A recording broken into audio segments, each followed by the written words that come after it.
Hi, today's video is an interview with Alison Rotham, wellness coach and solo mom. Alison shares her story, including an experience she had, a life-threatening experience she had while traveling in Mexico.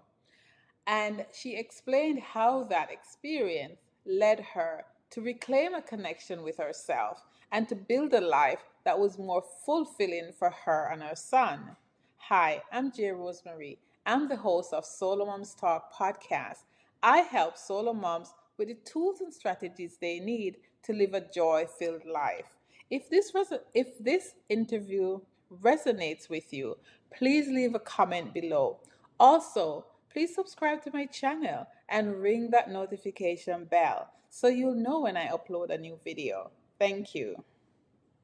My guest today is Alison Rotham. Alison is a solo mom, and I'm always excited to talk to solo moms. Welcome, Alison. Well, thank you so much. It's Yes. a definite treat. Yeah, for me. So first of all, tell me, are you still a solo mom? I am. I have been for 11 years. Okay, so tell me, how did you become a solo mom? Well, my son is 12. He'll be 13 in May. And I had just a very short, tumultuous marriage and realized pretty quickly that I didn't want to live my life in a relationship that was not life enhancing, we'll just say, very abusive and dysfunctional. And so when my son was 1, I just decided I was just going to do it on my own. And 11 years later, we are on our own, and he lives with me full time, and we're an incredible team. It's actually a very, very special relationship. Yes. Mom and their boys. I have 3, Yeah. so I know. Oh, I know. It's just so special. And so what has been your biggest struggle throughout the last 11 years? Well, I think what's coming to me is really cultivating community in my parenting, because I didn't really have, and I still don't have, anybody in my life who is in a similar position, so I always felt very alone in my parenting relationship. And it was hard to kind of merge with other families because it was 2 parents, and there just was just a level of not really understanding. So I think the isolation was definitely the hardest, and especially when my son was little, and he was a challenging young one, and doing it alone was very hard, Yeah. So it's a whole different world now with him being a tween, and we definitely have community, and he can be at friends, but when he was little, it was very, very challenging. So Yeah. I would say that would be kind of across the board the most challenging piece. Yes, and that's a big challenge for us solo moms, even when there are people around, because it's up to you, right? Totally. So Totally. yeah. Okay. So that's one of the reasons I started Solo Moms Talk, because I knew where I was with my 2 youngest boys, and it's hard when you didn't have someone even just to talk to. So yeah. It's interesting you say that, because it was hard in the challenging moments, but it was also really lonely in the joyful moments, like not having somebody to share these like monumental moments in my son's life. It was like, I have a extended family that I'm very close with, but to have that other person who you share a child with, and to be able to share the joys and the struggles, was definitely a void for me that took me quite a while to make peace with. Yes. Yeah. Cool. All right. So what do you do now that your son is getting independent? What do you do for a living, for one? Tell me. I'm a body-centered holistic wellness coach. I'm based in Boulder, Colorado, and the pandemic forced my work to be more virtual. I do see clients in person, but I have online programs that I run, and I have run women's retreats, and I run groups and work one-on-one with clients, both virtually and in person. And, you know, I'm an entrepreneur, so I actually have my own podcast too. But I really had to choose to be an entrepreneur so that I could have that flexibility and be there for my son. You know, somebody had to get him to and from school and be able to stay home if need be, if he was sick, etc. So, you know, yes, he's got a lot more independence and freedom, but he still needs his mama, you know? So I've really created my vocation in a way that I can show up for him simultaneously while earning a living. So, yes. Yeah. It's ironic that as a solo mom, you gain the strength, knowledge, and experience of balancing, juggling and balancing. And sometimes, you know, being a single mom is a red mark on you, especially in the corporate world. But totally. But all that juggling, and if there's no fear involved, leads you to do things. Hey, I'm just going to do it myself. I'm just going to figure out how to make it work for me and mine. So it's just an amazing thing, right? Yeah. You know, it's like strength that you can't even imagine having, right? I mean, that's what I think about it often. And I'm like, I am so independent. I really, you know, I'm so used to doing everything that not much feels daunting to me, you know, and the inner strength that I have cultivated over these 11 years is just, it's incredible. And I truly don't know if I would have accessed that if I had not been on this path. So, yeah. Yeah. Oh, yeah, for sure. Boy, I mean, we could talk all day about that, right? I know. But tell me about this body work that you do. Well, I don't do hands-on body work anymore. I used to, but it's I work holistically. So holistic, do you know what holistic wellness is? It's approaching clients from all avenues, right? And I've been in this field for 25 years. And so it's therapy. I'm not a therapist. I am a coach, but it is a somatic based therapy. So I work with people. It's a combination of talk therapy, of movement, of tracking sensations in their bodies, of bringing deeper awareness to ingrained patterns through so many different, you know, ways in. Like I have gazillions of tools in my tool belt that I use to draw people out. You know, meditation and mindfulness, huge for me. I've been a yoga teacher and practitioner since 1997. You know, I mean, I kind of just bring it all together and deep, profound healing happening in this way. Oh, okay. Thank you. That's needed. That's necessary because, yeah, it is. Yeah. So I read somewhere about a near-death experience you had. What's that about? Tell us. Yes, you did your research, huh? I love it. Yes, so it was 4 years ago, 3.5 years ago, was traveling alone in Mexico, and which I've done many, many times. And it was my birthday, my 34th birthday, and I was witness to a hit by the Mexican drug cartel, and they opened fire middle of the day, and was hiding under a bed.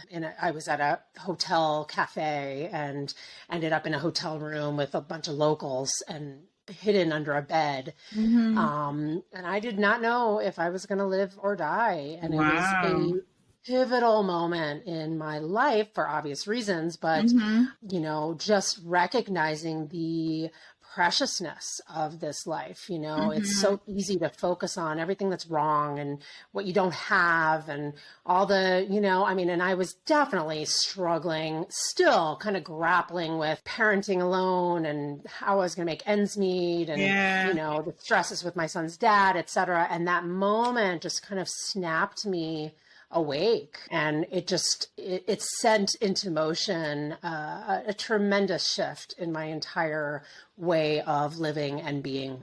I Hmm. imagine that would, right? That is some What's scary that? thing. Yeah, that is Very really scary. scary. Yeah. I thought about going to Mexico and this month actually because it's my birthday month. Um, Oh, happy birthday. thank you. And this has nothing to do with the interview, but I'm gonna ask anyway. Have you gone back to Mexico and would you? Good question. I have not gone back. And would I? Yes. I Okay. love the country. I love the people. I love the culture. I don't want to go alone. I would like to go with another adult. We'll just say that. Mm-hmm. I feel like, having the near death experience, period, was significant, Yeah. obviously. But having it in a foreign country alone Mm-hmm. was very jarring to my Yeah. my system, and so. But I mean, Mexico's Mexico. It's not the safest place, but I again love it. Love the people. Love the culture. Love the food. Like love everything about it. And Mm-hmm. so yes, I would go back when Yeah. given the opportunity. Yeah, that's what I hear from everybody who's Yeah. been, and I've been in Yeah. Facebook groups, and that's what all, even Yeah. when they're reporting something bad that happened, they still Yeah. say we just love it. So Yeah. that's good. That's good to hear because I Yeah. will go still. Yeah, it's beautiful. It's a special place, Yeah. and it's taken me a couple years though. I definitely needed a pause Hmm. before hopping back on a plane to go down there for Yeah. sure. Yeah. Well, you had to recalibrate your life, right? Because of that. So, Yes, yeah. absolutely. Yeah. Yeah. Okay. So, what is Allison grateful for today? I am extremely grateful for my health and for my family's health. I have elderly parents who are thriving, even in midst of this pandemic, that there's still just so much love around and these Hmm. beautiful connections that I'm making on a regular basis. And my home having warmth. We have a huge storm, and we just had in my community at the end of 2021 a massive wildfire wiped out 1,000 homes, like a couple miles from Wow. me. So Yeah. so it's made me appreciate even more my home and my space and what I own, etc. So Yeah. yeah. Oh, thank you. Thank you for sharing. All Yeah. right. So you're a solo mom running a business and a home. How do you balance that so that, well, you don't tear your hair out, really? Meditation Okay. is my essential. I'm a longtime practitioner, but really devoted to my practice 9 years ago when my son was very little and felt like I was drowning, and I just committed to waking up. I'm up at least an hour and a half before him, if not 2 hours. Mm-hmm. And so very early in the mornings. But my practice is essential to maintaining a steadiness in life. It doesn't mean I'm always steady. I have my moments, but Mm-hmm. I'm pretty regimented with my practices, and meditation being baseline, and then several others that keep me in check. Okay. All right. Thank you. And go moving on from that, Yep. extending that actually, how Hmm. do you practice self-care in addition to meditation? What Hmm. does your self-care routine look like? Well, I'm kind of a self-care queen, so you're asking the right. So, yes, my practices, the morning time is huge. I meditate and I write. I write morning pages every morning. I eat really well, very, organic and whole food based primarily, but I'm also pretty I enjoy life and enjoy food and sleep, yoga, rest, exercise. I'm very into, I live in Colorado, so very into nature and Yeah. movement. Connections with people is essential. Laughter, finding Mm-hmm. joy in moments. And I've been obsessed with baths as of late. I have to take a bath every single night right now. Ooh, So yeah. Yeah. candlelight, bubbles, the whole nine Mm-hmm. yards. Yeah. Oh, Yeah. good. Thank you. I mean, Yeah. yeah, that's awesome. Holistic, right? Yeah. Very. Yeah. Yeah. Okay. All right. So, how can we get in touch with you if we want to? talk to you?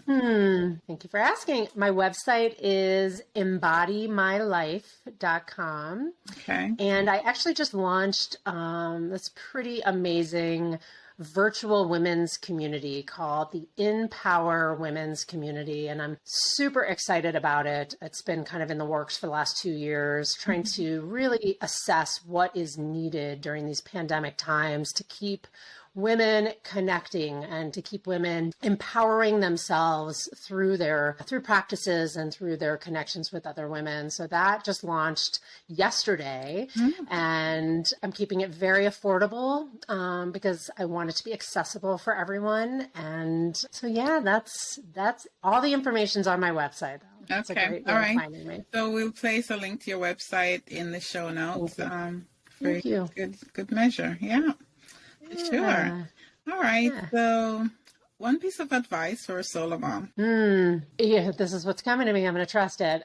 Work with your mindset, on so many levels. You mentioned the stigma around solo moms, and it's a hard one to not take on, right? But to really work with what a badass you are, and how amazing this job you have is to raise these children alone. And so to really keep your mind in check feels like most important, rather than, the logistics. I mean, there's so many little logistical tricks we could talk about, but to really cultivate that deep relationship with yourself so that you can just show up every day to the best of your ability. Yes, I agree. And I love that. Thank you. So welcome. Yeah, love yourself so you could teach others to love you. Yeah, exactly. Yeah. All right. Thank you, Allison. Anything else? No, I mean, this was great just to dip in for a moment. And, I never thought I'd be a solo mom for so long. I went through my divorce, and I thought for sure I would draw in somebody else to come and be a partner and be a dad to my son. And it just didn't happen. And I wouldn't change my path for anything. And it's taken a lot of soul searching to embrace that. But I think the more we resist persists, right? So if we can really embrace this journey wholly, it's like endless possibilities, So. Yeah. I had a guest the other day said that enjoy the moment, because just realize there's no one to tell you what to do, and there's no one to check in with when you want to do something. So think positive. I know. And, it's like remembering that it's such a precious relationship with our kids, you know, that it's so unique, it just is. And so I just keep really trying to remind myself of that, that this is an irreplaceable bond that my son and I will always have. And that's like, it's a deep honor, truly. Yeah, for sure. Thank you, Allison, for coming to speaking. You're welcome. So nice to chat with you. What's that? I said, thank you for coming and talking to us today. You're so welcome. Thank you so much for having me. I'm really happy that we were able to connect, Jen. Absolutely. It was my pleasure.